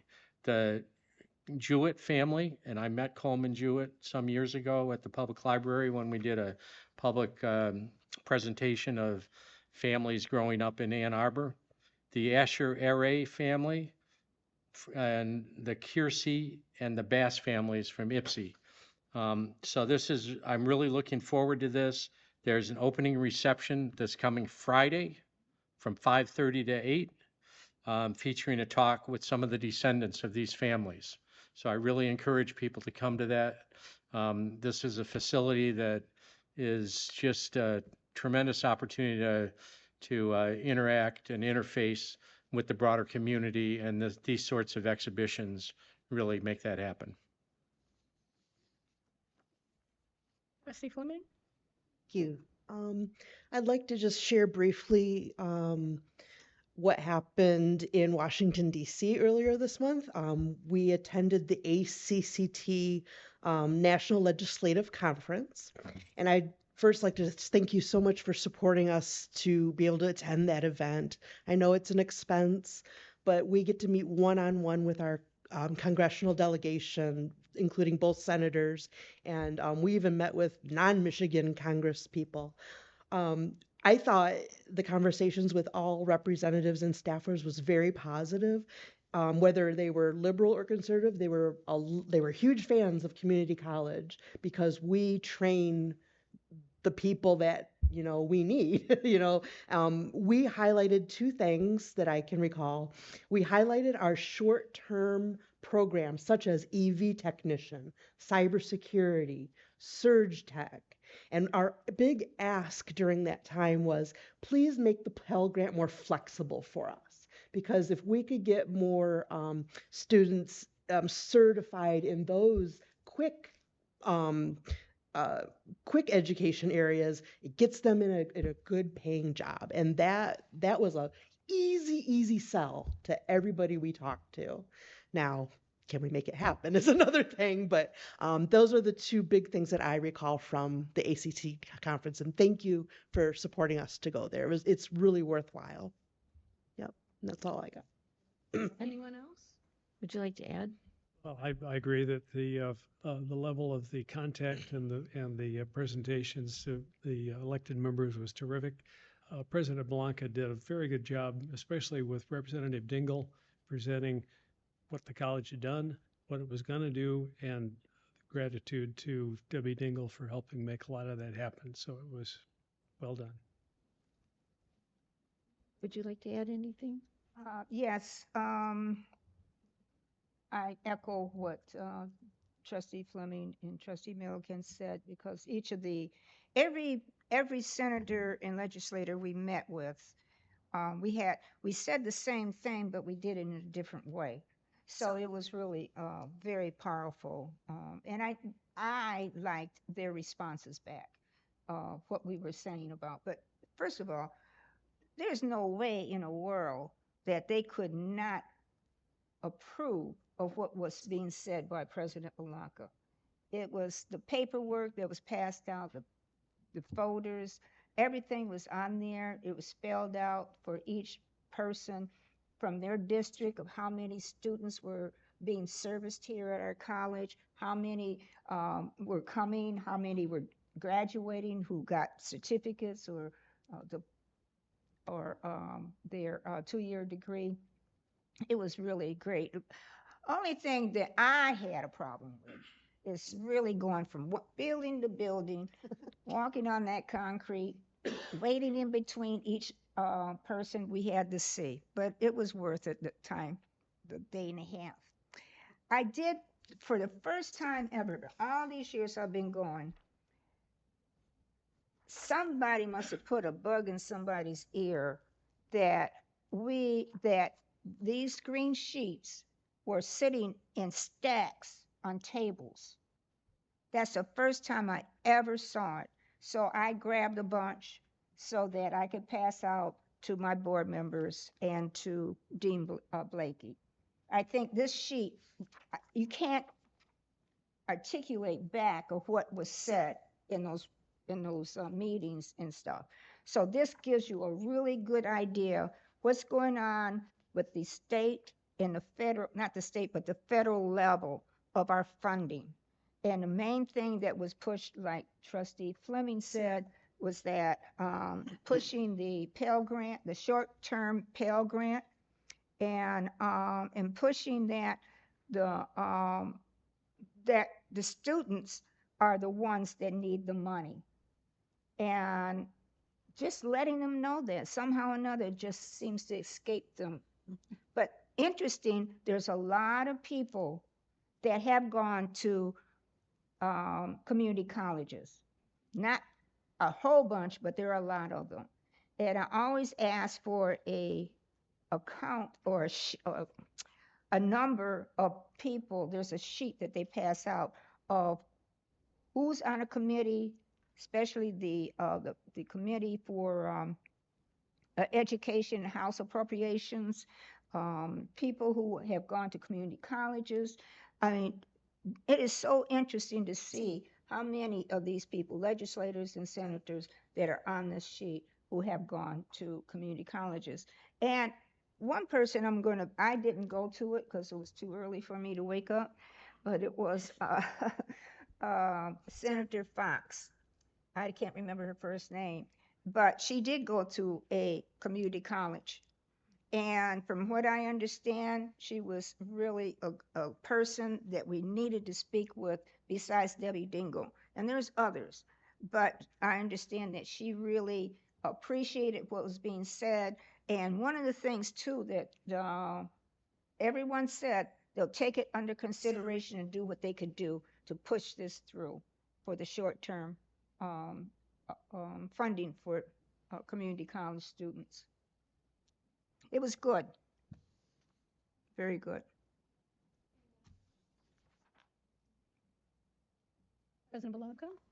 Well, you stole my steam. I'm sorry, I forgot We're something. supposed to report. There is one more thing. And Trustee Fleming brought it up to everyone that we spoke with. To end taxation on Pell Grants. That's very serious. And I really liked how Trustee Fleming said it. She said, on one hand, you give them the money, and on the other hand, you take it away by taxation. So we'll see how that works out. I hope so. Well, the steam I was referring to is that I wanted to thank you for attending and joining me in Washington, D.C. Thank you so much. And I appreciate the compliment about having the information that we needed, but I really need to thank Vanessa Brooks in her role as Chief of Staff and Government Relations. She did a great job in organizing the materials, and thank you, Provost Blakey for supporting all the information that she needed, as well as Vice President Mouton. So thank you very much. And you're right, it's so important to go and speak with them, and so thank you. STEAM Week is this week, and I'd like Tracy Schwab is here. Dean Schwab, thank you so much for all the work that you do for STEAM Week. And I also would like to mention Susan Dentel, who leads the event. And we have, how many schools do we have participating? Two, do you know, Tracy? I thought you said 200 participants or something like that. Not schools, but people. So it's really very significant and great. And also, this is CTE month, and events have been planned all month, but we still have a few. We are also holding a special family-oriented event at Park Ridge Center as part of our Advanced IPSY. So tomorrow at the Center for Career Services is hosting an employer fair. Here we have 70 employers that will be here at the Morris Lawrence. And on Thursday, you're going to be oh, you won't be able to make it. On Thursday, I know this is very important to Trustee. This is very important to Trustee DeVarty. It's to all of us. But Digital Media Arts, as a department, will show off their video program. So it's really great if you can make it on Thursday night. And that's something that we should, if you can make it, if anyone could make it, it's outstanding. Few other things I wanted to announce, very proud of, like to announce that Trustee Diana McKnight Morton was appointed as the chair of the Education Committee for SEMCOG. So congratulations, Diana. Thank you. That's very good.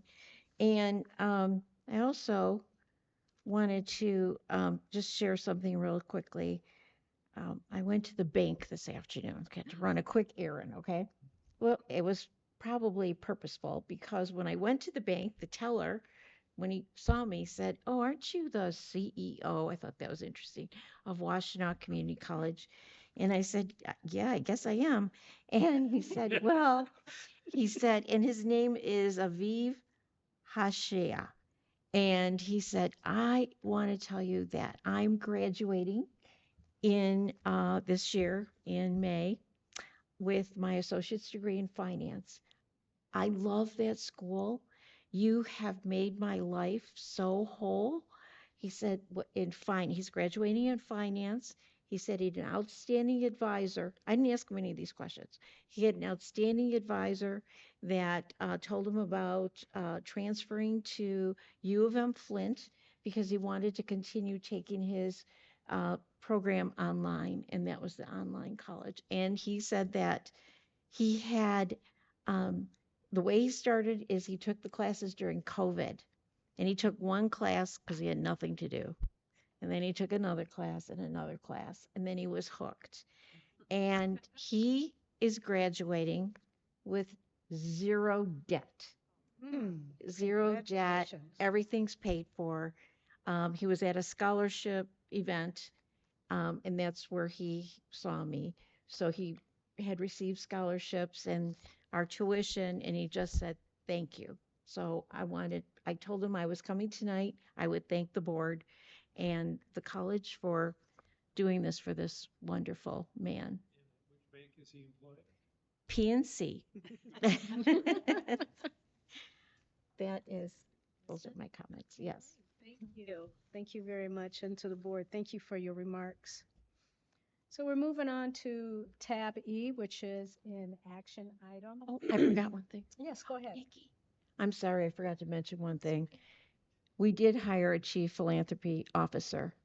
I apologize for not mentioning that during my comments. And I'd like to thank Trustee Milliken. I know you. Okay, Trustee Milliken. Yes, please. I'd like to thank Trustee Milliken for being part of the interview. It was a great interview. We had outstanding two final candidates, and they were both outstanding. We did offer the position to Nikki Borges, and she will be joining us on March 11th. So we're thrilled. Fasten your seatbelts. We'll all have a lot to do when she gets here. We will.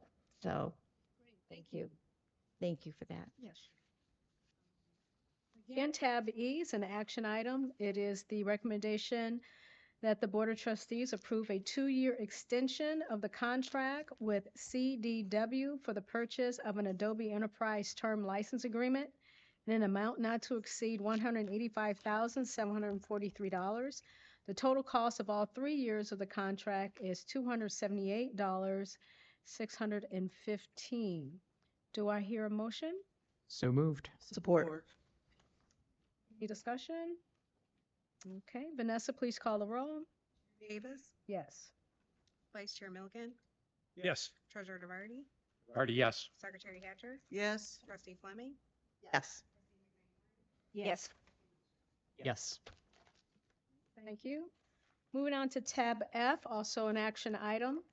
The recommendation is that the Board of Trustees approve an extension of the contract with Power Wellness to operate the Health and Fitness Center at Washtenaw Community College for the 64-month period ending June 30, 2029, and at the college's election, an additional 5-year renewal term. Do I hear a motion? So moved. Support. Discussion? Okay, Vanessa, please call the roll. Chair Davis, Yes. Vice Chair Milliken, Yes. Treasurer DeVarty, DeVarty, yes. Secretary Hatcher, Yes. Trustee Fleming, Yes. Yes. Yes. Moving on to new business for discussion, tab G, 2-year extension of audit firm appointment. VP Terry Barnes. Good evening again.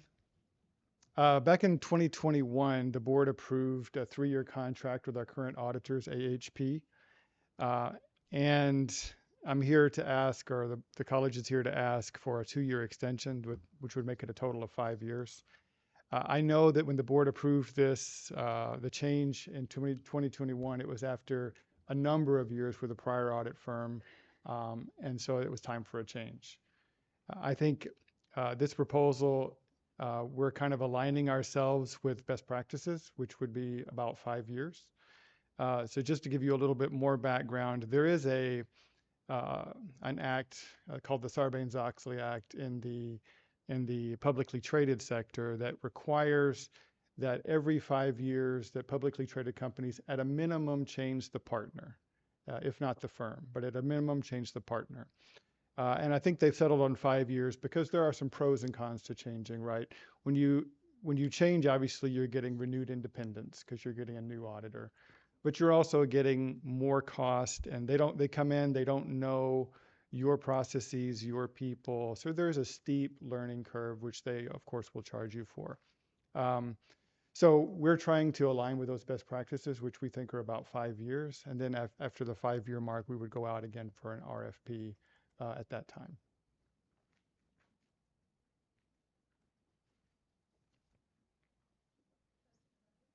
I've got a question. I see one of these years that we're talking to extend ends fiscal year June 30th, 2024, which is imminent. Yes. Would it help if we address this with a vote tonight, unless any trustees have other questions? I'd maybe like to push this forward so you can move ahead with giving these auditors the assurance that they would be on board. I mean, that would be great. Yeah. Would that be acceptable? So I need to move, I'd like to make a motion to move this to an action item to be voted on tonight. Second.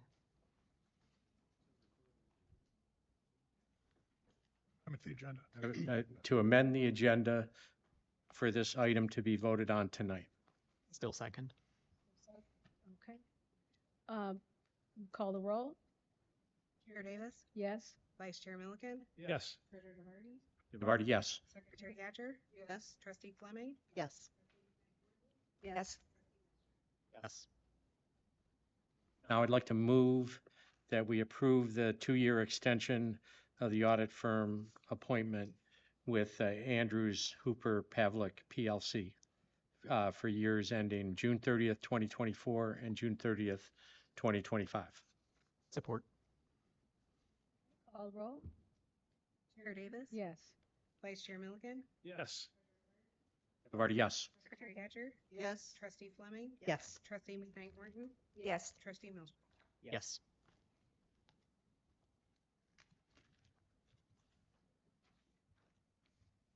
Okay, tab H, the recommendation for new programs for 2024-25, interim VPI Tucker. Good evening. Before you, you have 2 associate's degrees and 6 certificates for your consideration that we are looking to create here at the college. All of these programs have either received engagement from our stakeholders, which are our four-year partners, or our industry partners via our advisory boards. And as you'll notice in the detail, provide significant income at the completion of the certificate. There's a variety of ranges in terms of credits. Some are shorter term, being 9 credits, and then, of course, the longest being 60. And as you will notice, there is a demand. And one thing that the faculty worked really hard with our industry partners as well as our four-year partners to ensure as we created these that there was not only the demand, but that the dollars matched, of course, the time and effort that they would put in. You will also notice that within each of these programs for our shorter term certificates, they all nest into our corresponding associate degree. And I know sometimes the question comes up for certificates that are lower than 16 credits. Are they financial aid eligible? Not with the certificate alone. However, many of our students will enroll in our APOS program, which is our Associates in Occupational Studies, or our General Studies degree, which allows for them to take these courses and be funded through financial aid. But definitely really exciting time for these programs. And I will also note that all of these went through the Curriculum Assessment Committee process and were approved accordingly. And I'll entertain any questions that the board may have. I do have a question, if Yep. you don't mind. Not, so you had mentioned that for certificates only, they don't get Pell Grant funding, which I understand that. So if student enrolls in an associate degree program and they have enough credits by that time to get a certificate and then they leave, does that then put the burden of responsibility on the student to make up some of that funding that has to be given back? I will kindly defer that question to Provost Blakey. Because I'm asking because I could see a student doing that. I could even see myself doing that. Okay, well, I got a certificate. I'm going to just, step to the left a little bit, find me an employment, and then I'll come back and do the rest later. But then not knowing if there's a time frame in which that space will no longer be there for them to come back, and then they lose their funding altogether. So first of all, most of these certificates are funded by, so as long as the certificate is 16 or more credits, it is eligible for Pell Grants. So it's just the shorter certificates that are less than 16 credits that are not eligible.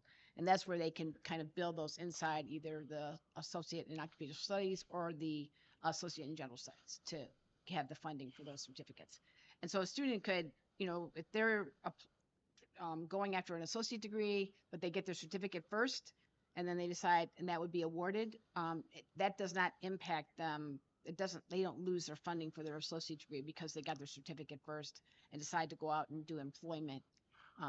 The money is kept track of. They have 6 years, basically 6 full years of full-time funding for Pell. So they don't have to use it all together, jammed up. So then, what about? I'm just help me out. I'm trying to understand and learn. So the shorter credit certificates you just stated is not funded. It's not eligible for funding by itself. Not eligible for funding by itself. The student can take those classes in that certificate program if they are pursuing an associate degree in general studies, because those general studies is pretty open. The student can take a lot of different courses. They can basically kind of customize the program. Or the associate degree in occupational studies is also more occupationally courses based, but again, a lot of flexibility, and basically the student can tailor the program. They may say, I want to take some business classes and some automotive classes because I want to open an automotive company, an automotive business. So that degree allows them to take the courses together because we don't have a degree in open your automotive business, but they can take business classes, automotive classes, marketing classes, and then in both of those, either the general studies degree or the occupational studies degree. Thank you. You're welcome. Trustee Hatcher? For the certificates, there's no gen ed in those certificates, right? Yep, those are all Are there content any based. prereqs? Any? There are. Yep. So for both of those programs, a student would have to be at 6 and 6 to enter in specific Associate degrees. for those courses within the certificate program. Okay. Those are college level courses, so they would have to be at 6 and 6. Yep. And how many new courses are required for these new programs to develop new courses? Think it's going to vary depending on the program. For most of our certificate programs, specifically the EV, Safety and Fundamentals, Service Tech, and then Esports Management, those are going to be fully new courses. And then for like your Marketing Essentials, um, as well as then of course your associate's degrees, those are going to be mostly existing courses with maybe one or two additions to enhance the current offering. And the associate degrees are existing? Associate's degrees are new. The elementary education program specifically was deactivated and now is being reactivated. The associate's degree in marketing is new, but there's currently a marketing certificate program. So some of those courses are in existence, and that associate's degree in marketing will have a cognate of business courses that are currently in place as well. This is a significant work of curriculum development. for these Absolutely. programs. Absolutely. President Blanco? Yes, as you know, as everyone knows, I believe, these certificates are outstanding also for people that are already employed. Because many times, especially when I look at these the EV jobs, I mean, that field has changed. So, yeah. So if you have a job, you want to come back and upskill, there's your certificate, there's your opportunity. So, Absolutely. Specifically to the EV safety and fundamentals, that is targeted towards individuals who are currently in the field as service techs and need to be able to upskill their education. And then that does nest into the EV service technician program, which is more focused for individuals that want to get into the field. So you have one that's really designed for those that might already be working or have a basic level of knowledge. And then you have one for people that want to enter the field, which is why the differentiation between credit hours, 10 versus 22. Well, I'm looking at who's first, but Trustee Milligan? Speaking in favor of the EV certificates, last year 1 million electric vehicles were sold in this country. They are coming on increasing levels of sales we'll see again this year. And it's a known fact that there is a lot of charging infrastructure in the state right now that is installed but not functional. So the idea of training people here to get those jobs and go out and repair those, there's great demand, it's timely, and it'll be great to be able to offer it. Absolutely. Trustee Absolutely. McKnight Morton? My question centers around employment. Are the where they can find employment, are these places hiring people with this training? Are they paying them the way they're supposed to be paid according to what's going on right now, what Trustee Milligan is saying? Because I can see these automobile dealerships hiring them but not paying them the based on their skill level. Absolutely. Yes, the jobs are presently there. And actually, specifically to these two certificate programs, we had meetings with all of the larger dealerships in the area, in addition to some service shops, and they cannot find technicians to even pay them. So I went to get my oil changed a month ago, and the Acura dealership was a $7,500 signing bonus for technicians, payable within the first paycheck, is what they say. So, They're hiring you away. huh? Six courses. Yeah. So there is significant need, and what we also see is that there's going to be a growth within municipalities because a lot of your municipalities are now transitioning to electric trucks, pickup trucks, and so And this school is going to be buses. and school buses as well. Yes. So the jobs are there, and the wages are extremely competitive. And are we helping them to find employment? Yes, yes. So within our Center for Career Success, our career services office, they were the individuals who gave us the contacts at the dealerships to go to. They are working in partnership with us as those students go through the program. And some of those dealers have actually said, "Hey, can we do some lunch and learns when the students first start, so that they can know that there are jobs and there's opportunities." Trustee Milstrom. I really am happy to see these programs. I think it's very forward thinking. Do we have a plan of how we're going to roll out the marketing for these programs so that we have enrollment in the first semester and moving forward from there? Absolutely. So upon the board approving, we would then be able to go to HLC and get it approved through both HLC and Department of Education. As soon as we have kind of those three levels of approval, we can begin to start marketing it. We've been having the conversations loosely. Legally, we can't say, hey, the EV certificate program, but we've been talking both with our existing students that may want to move in there, but then also some of our industry partners to say, hey, fall, we need you to come and be a part of kind of this new opportunity. So as soon as it's approved, we can definitely start the large scale marketing. And I know that the team has already been working with marketing communications, and they're waiting for the day to be able to talk about it. So would it be helpful if we move this to an action item this evening? Absolutely. Okay, so I'll wait until the rest of the trustees have an opportunity, or Dave will take care of that motion. when the time comes. No, Trustee McKnight, you're Morton. I'm comfortable waiting on this, but if Brandon thinks we should go, I guess Hold on. I've got Trustee McKnight Morton. Before she loses her thought. Thank you. Yeah, I did lose my thought. It'll come. It'll come. Go ahead, Dave. No, I I'd guess like to ask, I have a question. Okay, so I would assume that I would test into college level math and English and reading. So then can I take automotive electrical course? Yes. Okay. Now I Trustee remember McKnight now, Morton. excuse me.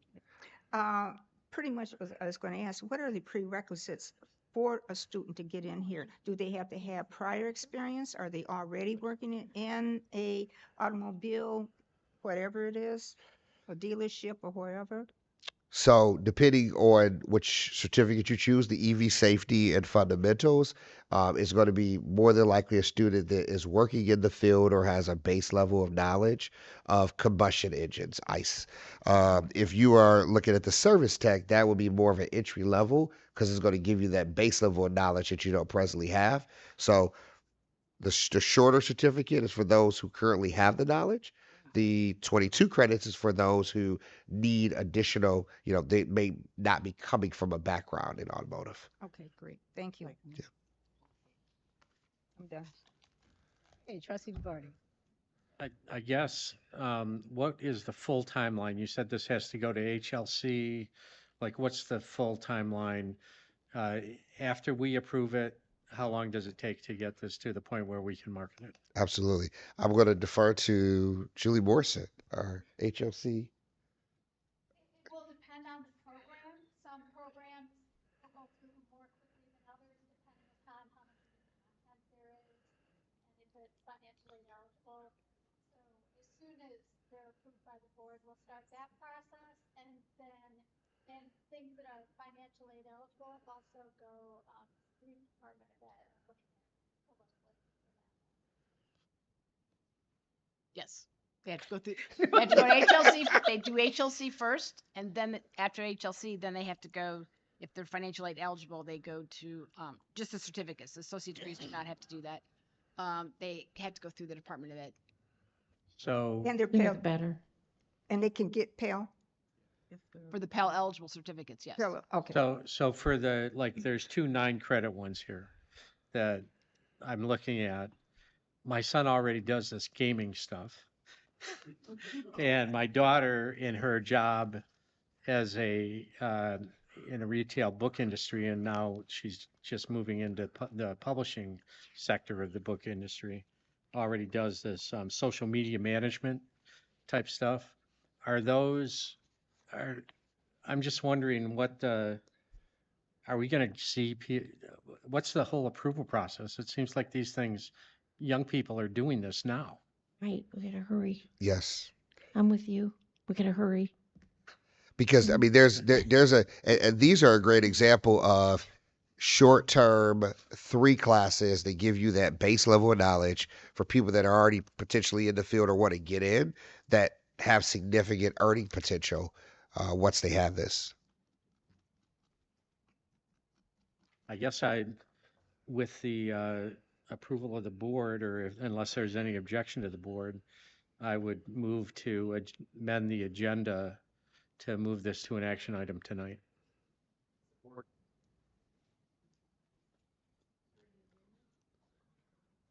All in favor? Chair Davis, Yes. Vice Chair Milliken, Yes. Treasurer DeVarty, DeVarty, yes. Secretary Hatcher, Yes. Trustee Fleming, Yes. Yes. Yes. So I would move that we accept this recommendation for new programs. The list before us is 2 associate degrees and 6 certificates. I move this item for action. Support. Call the roll? Chair Davis, Yes. Vice Chair Milliken, Yes. Treasurer DeVarty, DeVarty, yes. Secretary Hatcher, Yes. Trustee Fleming, Yes. Yes. Yes. Thank you. Yes, please. Just wanted to make a comment. Thank you, trustees, for approving that. Thank you. So do you remember about 2 years ago, Pete Leskovich came and talked to us about esports? And then last year, we went to the esports arena, or whatever we call it. And now you just voted for an esports management certificate. I just think that's cool. It is cool.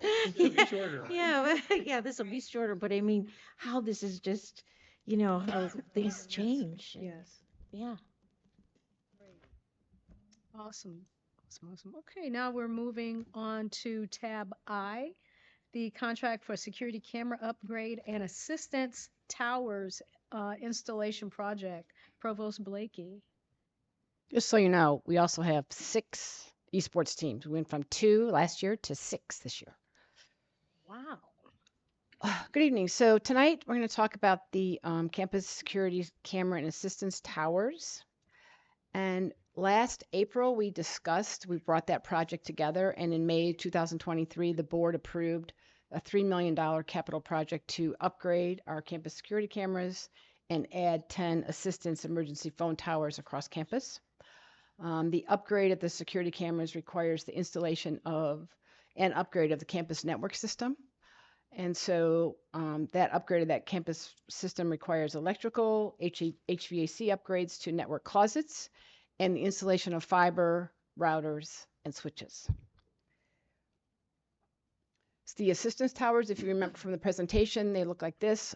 We're calling them, they're not just emergency phones, we're calling them assistance towers because we want to do like the blue light special. So if you're on one side of campus and you're not sure which building, how do I get over to ML? The information will be, it's not just for emergencies, it's for general assistance. So tonight you have 3 agenda items that we're going to be discussing. There's the contract with Johnson Controls, which I'll be presenting. That's covering the purchase and installation of the cameras and the assistance towers, storage upgrades, and software and licensing of the cameras. And our CIO, Turner, will be talking about the contract with Challenger, which is the purchase and installation of network fiber to support the additional cameras and the assistance towers, as well as a contract with CDWG for the purchase of network routers and switches to support the system. So I will first talk about the JCI contract. Am I touching what I'm not supposed to be touching? Sorry. Thank you, support over there. So this contract is with JCI. JCI is Johnson Controls Incorporated. They are a single source, are a sole source because they currently support our current cameras. They also support our access control system and our fire panels. The again, this project is running concurrently with the network project, which we'll talk about a little bit later.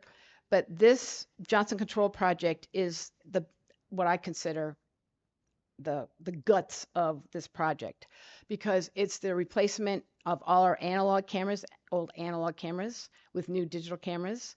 The purchase and installation of additional digital cameras throughout campus. We do have many areas on campus with no cameras at all. The purchase and installation of 10 assistance emergency phone towers, which we talked about. The camera licenses, the data storage, system software. If you remember we have camera systems right now, cameras on 4 different systems. So part of this project was putting all cameras on one system. JCI will also do the project management and the warranty for all of this project. The contract with Johnson Controls is again to expand and upgrade our security camera system. Installation, so the purchase, installation of all the cameras. This includes the cameras from where they're located to the network closets, and then the switches will provide the power for those cameras. The access towers and all, again, the software and licensing, storage. There's a lot of upgrade storage on the networks and the storage drives for all the cameras, the footage on the cameras. The contract is for $1,067,080 for this project. Are there any questions? Yes. Who's first? Why are we presented with a project in 3 different discussions tonight? Because the camera project overall, when last year when we defined the capital project, there's different components to it, and so there's different vendors that are required. So JCI does not do the network upgrades, and with the network upgrades, there's fiber, and the vendor that does fiber does not do the switches and the routers. And so that's why there's 3 separate presentations. So the total is like $1.8 million plus for those 3. Yes. Is that part of the $3 million? Yes, this is all in the budget for the $3 million capital project. They're just going to come in pieces. And these are the 3, what I see is the 3 main pieces of that $3 million project. But it's all part of that same capital project that we. A couple more pieces, obviously. A couple more pieces, yes. Trustee DeVardi? So as I'm looking at this, it says camera licenses. Yes. So we're not purchasing the cameras, we're just having a license to use them? No, we are purchasing the cameras, but the And license. we have to pay a license? Is that going to be an annual cost? Yes, there is an annual cost to the camera licenses. It's the license to run the software to run the camera. We are purchasing the cameras. There are cameras, and this contract has licenses for up to 400 cameras. When this project is done, we'll have 371 cameras across campus. So we've got a little bit of growth to add a few cameras if we need. And are we also paying an ongoing annual data storage cost? No. So that data is ours. Yes. To manage. Yes. And use. Yes. So if there's an incident that would cause some public outcry and people would want release of video footage, for example, and would be asking us to release that footage because of some incident on our campus that was recorded, that decision of releasing that is within our purview as a college? Correct. Interesting. Trustee Milshine? With regards to the assistance towers, Yes. why 10? Like and I looked at the map and I sort of get, it makes sense, but why that number? Or how was the placement decided? Was it based on electricity? Like what was the decision there? No, that the electricity did not drive that. And so that's part of the issues that we're having is making sure that we do have electricity and running fiber. We are looking for coverage, and so Chief Leacher, walked with facilities, walked campus to figure out. So we've had emergency phones in the past. They were driven by solar, and when trees grow, then they don't work anymore. So these will be hardwired in, so we won't have that problem. But looking where we've had them in the past, but just looking at where we have traffic, where the phones are evident, so they're useful, like you can see them. And so 10 was like, could cover the areas that we thought were important in terms of outside buildings or in parking lots. There's some across the street for the field areas as well as the health and fitness center as well. That actually leads perfectly into my next question. Are the cameras also being installed in the health and fitness center? No. And why not? Well, there's some cameras that are already. So there's some areas that already have cameras. So there's some, certainly not in the locker rooms, but there are some cameras already around the health and fitness center. And each of these assistance towers also will have a 360 camera installed. So when someone comes to use the camera, we'll immediately see and then we'll also see anything that's happening around that assistance towers at all times as well. So are the current cameras in the health and fitness center also the same cameras that are supported by They will be JCI? part of the camera system, yes. Okay, so it's Yes. not like we're keeping a separate system for the health and fitness. So it's all Correct. going to be one Correct. one system once Yes. it's all is done. Okay. Yes. Thank you. You're welcome. Trustee DeVarty? Oh, just as I'm thinking through this, with the camera licenses and data storage, or the camera licenses, with an annual cost to that,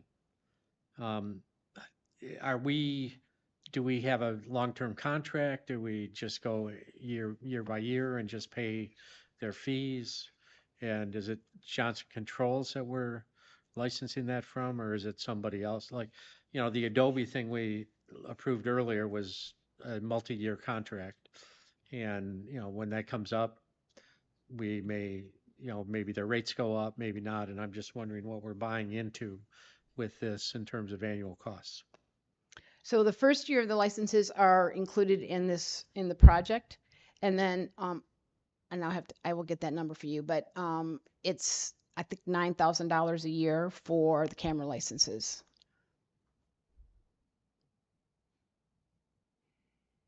And we budgeted that, we put that in the budget moving forward in the public safety department budget.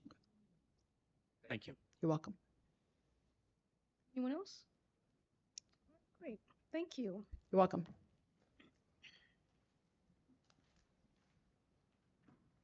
Security camera project, IT fiber optic infrastructure purchase, CIO Turner.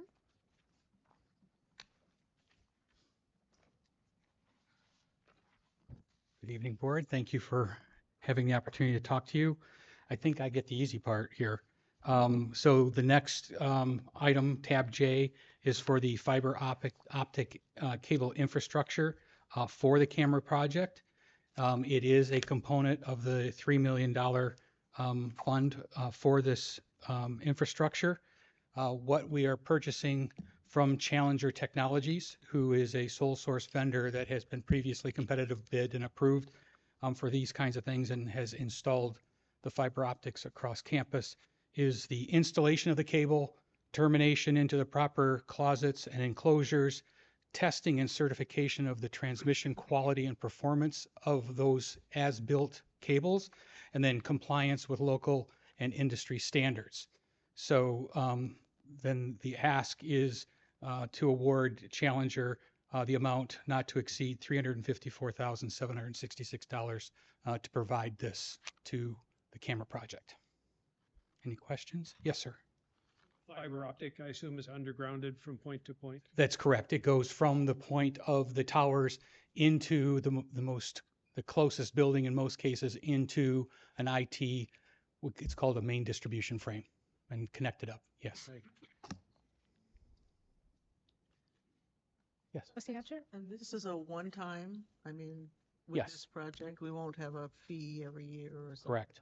This is physical infrastructure, and the cables that are run have 12 strands, so there's room for expansion Oh, into the good. future. Yes, sir. Just out of curiosity, this is infrastructure, fiber optic infrastructure that we're using specifically for these cameras, but you say that it could be expanded in the future. Could there be other uses other than for the cameras that might be expanded?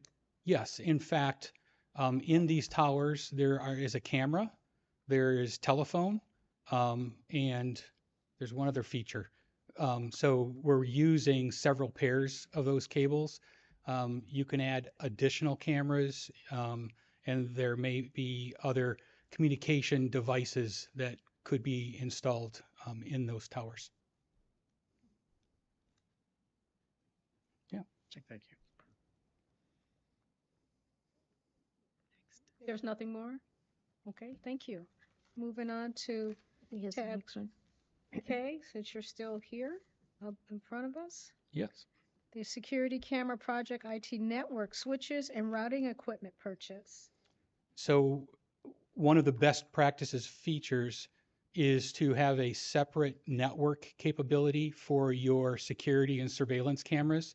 So these switches and routing equipment will be installed in some of the cabinets close to the cameras, and some will be in the IT closets inside the buildings. And so this is part of that $3 million project. And in this case, we're asking the board to approve a purchase from CDWG, who does a lot of our infrastructure purchases for switches and routing equipment, for 28 Cisco Catalyst managed switches with the associated transceivers support and maintenance. And in this case, we're asking to purchase these 28 devices, a total sum of $419,062. Any questions?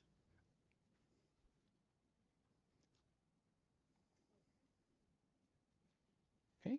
Seeing none, we can move on to tab L, the contract for added storage drives for the campus core commute and storage upgrade project. So in this project, in 2022, there was an approval to upgrade our aged infrastructure, compute and storage for our virtual systems. That hardware was purchased at that time. There was quite a long lead time due to what was happening with manufacturers during the pandemic. So that equipment arrived, and in that there was an increase in the usage of storage for our systems. So we have asked for an additional purchase from the Avalon company, Avalon Technologies, who provided us with the original equipment to add 10 new high-speed storage devices. They are 3.84 terabyte solid-state drives for our PowerStore storage system, so that we will have sufficient room for the current capacity being used and some extra to grow into that is assumed to be sufficient for the normal growth over the life of this equipment.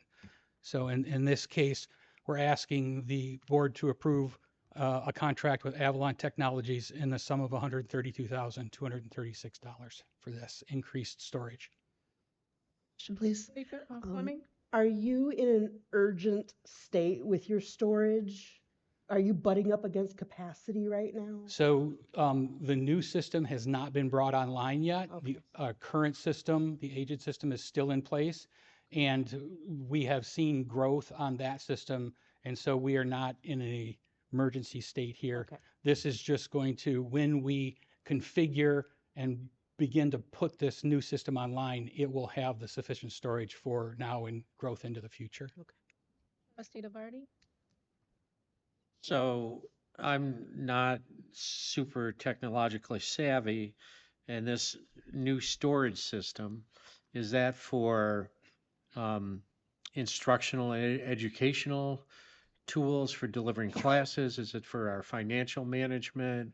What sorts of areas of the college are reliant on both the current storage and this new storage system? Yeah, so this is general infrastructure. So all of the the core applications that are on premise will share and utilize this storage in a divided up manner.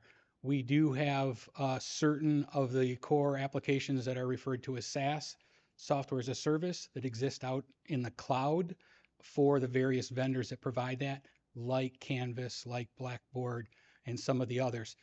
This storage is split up amongst the enterprise applications that are actually installed on the compute infrastructure here on campus in our 2 data centers.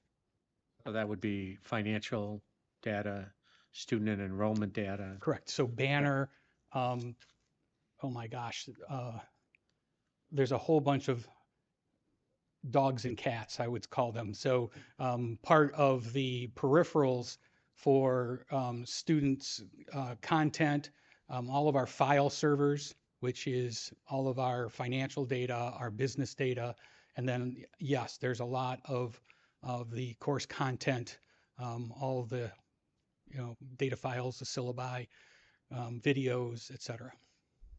And since this is new, I'm hopeful and expect probably the security. There are certain aspects of what we store in our data that security is of utmost importance. Yes. And I'm hopeful that at the same time we're updating the infrastructure, we're improving the security of the integrity of our data that we have that could be taken advantage of. Thank you. That's a very wonderful question. And I was asked not to get too far into the weeds, but all of our infrastructure exists in a virtualized environment.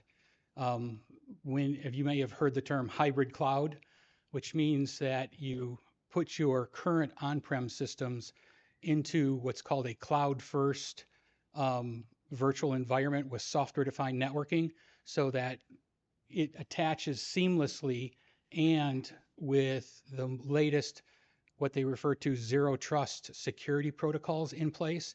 So exactly the way you said, what this is allowing us to do is to address our security from a infrastructure standpoint at the very base level of what runs these systems, which is called a hypervisor.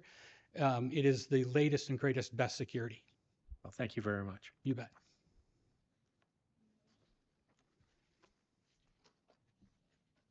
Thank you very much. Appreciate the reports. Oh, where are we? Moving on to action item tab M, establishment of annual spring meeting. The recommendation is that the Board of Trustees establish and hold its annual spring retreat on Tuesday, March 26th at 3 p.m. at the Morris Lawrence Building in the seminar rooms ML 101, 103, and 123, located at 4800 East Huron River Drive in Ann Arbor. Do I hear a motion? Moved. Or any discussion? Not hearing none. Vanessa, please call the roll. Yes. Chair Milliken, Yes. Treasurer, DeVarty, yes. Yes. Yes. Yes. Yes. I will also like to entertain a motion, if you guys are so inclined, to help me out to adjourn the monthly meeting.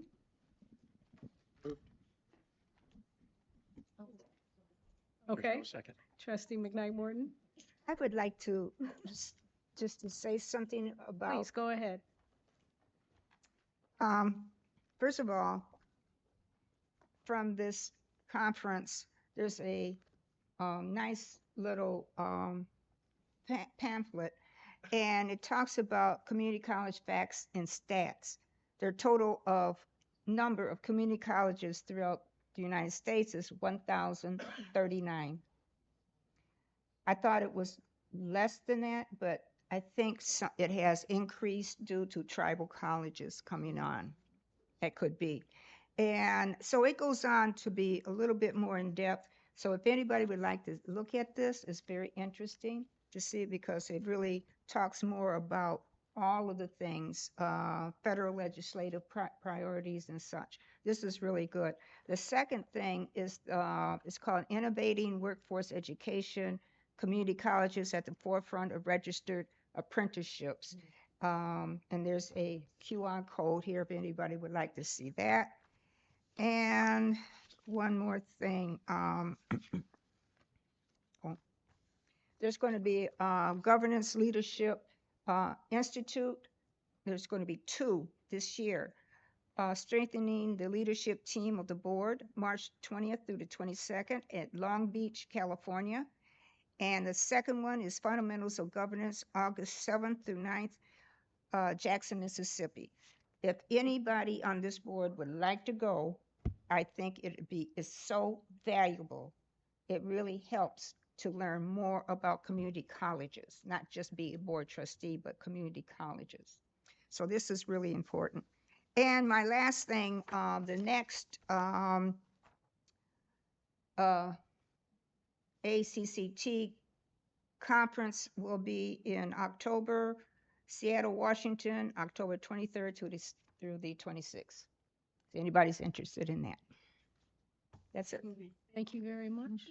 Like to, Oh, did I second? no, but you just did. Okay. I Thank second. you. All in favor? Aye. Good night. Thank you.